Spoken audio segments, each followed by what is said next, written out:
Petit message les amis pour vous rappeler que toutes mes vidéos sont disponibles en podcast sur toutes vos plateformes d'écoute préférées, Spotify, Deezer, Apple et tout le reste.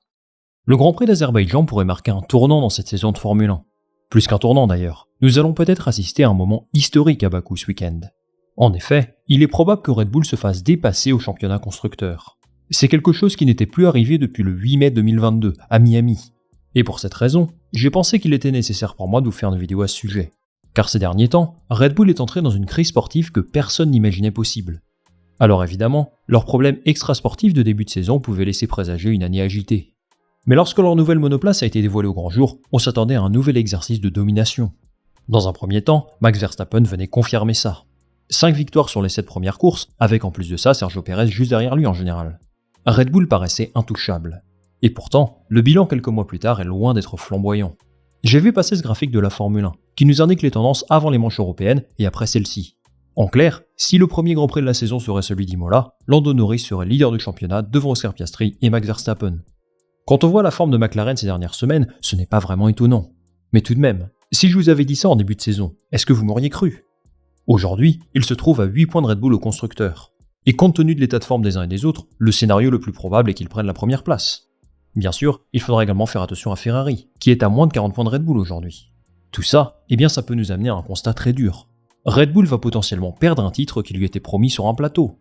Ce n'est pas normal qu'une écurie avec une telle avance se retrouve autant en difficulté aujourd'hui. Je suis désolé, je vais utiliser un anglicisme, mais ils sont un petit peu en train de choke. Alors pour le moment, rien n'est encore perdu. La première place au classement, jusqu'à preuve du contraire, c'est encore eux qui l'occupent. Et bien évidemment, Max Verstappen occupe la tête du championnat lui aussi, et il est toujours le favori pour le titre. Mais en ce qui concerne le constructeur, c'est vrai que les pronostics ne sont pas très bons. Dans cette vidéo aujourd'hui, j'aimerais d'abord évoquer les raisons derrière cette chute. Ensuite, on va analyser si la perte du titre constructeur est vraiment inévitable, et également les perspectives futures de Red Bull, sur le moyen et sur le long terme.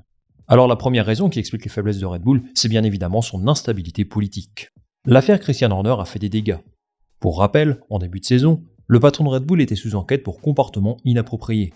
Une enquête menée directement par Red Bull, et qui a fait beaucoup parler bien entendu. L'enquête interne a été longue, et officiellement, elle a fini par blanchir Christian Horner. Lui fait tout son possible pour faire passer ça au second plan.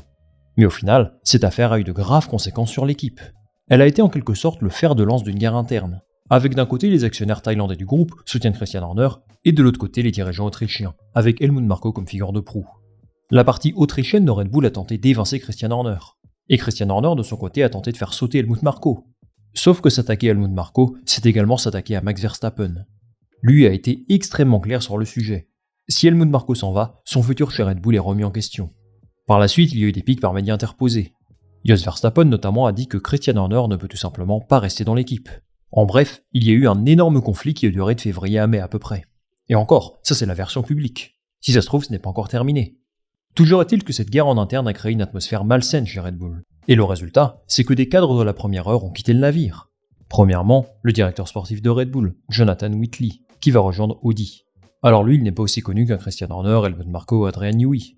Mais mine de rien, il était là depuis 2006. Il était même cité pour remplacer Christian Horner au cas où il soit évincé. Ça n'est pas arrivé, et visiblement il voulait devenir team principal ailleurs. Lui va laisser un grand vide dans l'écurie, mais sans doute pas autant qu'Adrian Newey. C'est officiel depuis quelques jours, il va rejoindre le projet Aston Martin à partir de 2025. Alors Red Bull a cherché à minimiser son importance ces dernières années. En tout cas, c'était leur discours. Mais perdre quelqu'un que beaucoup considèrent comme l'un des plus grands génies de l'histoire de la Formule 1, ça n'a rien d'anodin. Alors ces personnes avaient peut-être des velléités de départ avant que cette affaire n'explose. Mais c'est probable que cette instabilité les ait encore plus convaincus de partir. Mais au-delà du cas personnel de ces cadres, je pense que ça a eu des effets négatifs sur la dynamique du groupe. L'équipe entière s'en est vue affectée. Le personnel à l'usine, les mécaniciens, les ingénieurs, les pilotes sûrement. C'est devenu un environnement de travail un peu toxique. Et c'est certainement l'une des raisons de leur chute. Deuxième élément pour expliquer leur déclassement, le développement de la voiture. Cette monoplace était en avance sur toutes les autres au début de la saison. Red Bull a tenté un concept innovant, qui a plutôt bien fonctionné au départ. On pensait qu'ils avaient un coup d'avance sur tous les autres, qui se sont plus ou moins inspirés du concept de Red Bull de 2023. Finalement, Red Bull a raté sa course au développement. Ils n'ont pas su mettre en place les bonnes évolutions.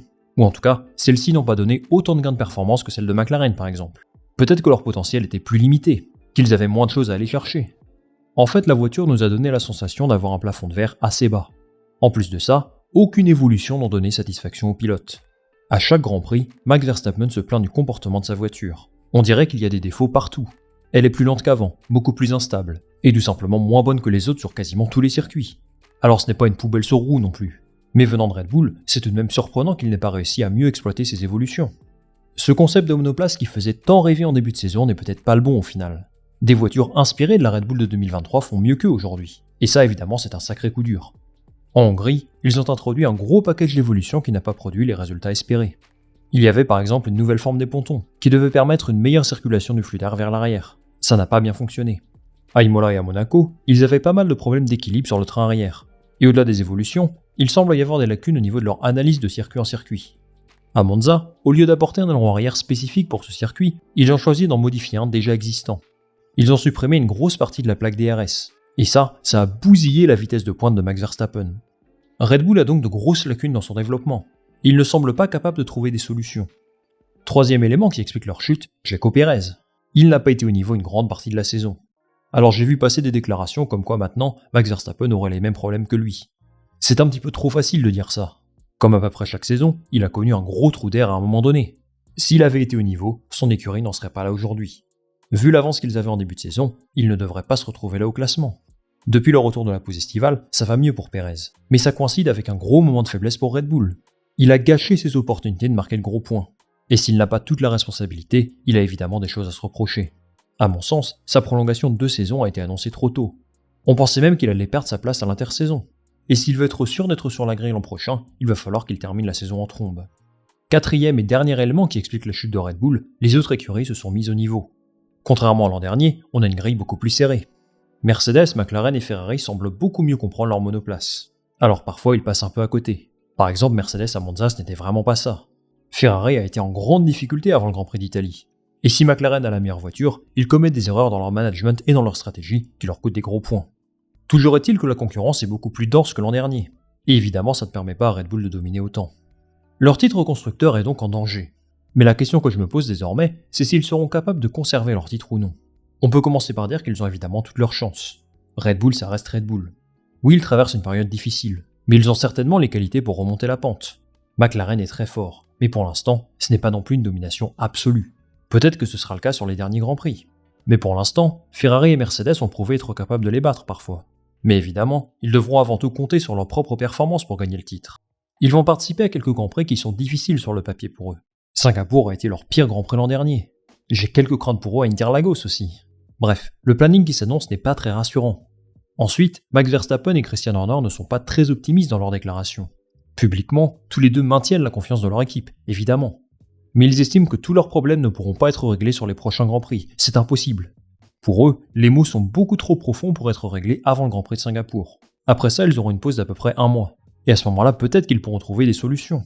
Mais jusqu'alors, ça leur semble très compliqué. Leur objectif numéro 1 est que Max Verstappen gagne le titre. Le titre constructeur, c'est du bonus. S'ils l'ont, tant mieux. Mais ils ne peuvent pas se permettre de perdre ce titre pilote. Quoi qu'il arrive, cette saison 2024 va laisser des traces. Elle sera sans aucun doute une source d'inspiration pour 2025. Leur fin de saison 2024 doit leur donner des éléments de réponse quant à leur développement pour l'an prochain. Est-ce qu'ils doivent continuer sur ce même concept ? Est-ce qu'ils doivent repartir sur quelque chose de plus simple ? Revenir en quelque sorte à ce qui fonctionnait en 2023 ? Tout va dépendre de leurs futures évolutions. Et pour cette raison, j'aurai un œil très attentif sur les performances de Red Bull en cette fin d'année. Tout ça peut nous donner un championnat extrêmement intéressant l'an prochain. Ce sera la dernière année de cette génération de réglementation. Nous étions dans la même configuration en 2021, et ça nous avait donné une saison absolument extraordinaire. Ce sera très difficile d'égaler ça en 2025. Mais la chute de Red Bull nous a donné une saison que personne n'espérait vraiment. Si Max Verstappen est toujours le favori pour le titre, je me réjouis de voir autant d'incertitudes à chaque Grand Prix. Et ce week-end à Bakou va marquer un tournant dans cette saison, assurément. Alors Red Bull va-t-il passer deuxième au constructeur pour la première fois depuis 2022 ? Est-ce qu'il y aura une sorte de réveil ? Un sursaut d'orgueil en quelque sorte ? Pour le moment, on n'en sait rien. Et je ne sais pas vous, mais moi j'ai hâte de connaître le dénouement de cette histoire, qui s'annonce passionnante. Merci beaucoup les amis d'avoir suivi cette vidéo jusqu'au bout, j'espère que celle-ci vous a plu. À votre avis, est-ce que Red Bull a les ressources pour rebondir ? Est-ce qu'ils peuvent toujours gagner le championnat constructeur ? Ou est-ce que c'est perdu pour eux ? J'attends vos commentaires sur le sujet, et moi je lirai tout ça attentivement. Comme d'habitude, si cette vidéo vous a plu, je vous invite à la liker, à la partager autour de vous, et bien sûr à vous abonner pour la visibilité, le référencement, le soutien, tout ça. On va se retrouver très vite pour une nouvelle vidéo. Salut, à la prochaine.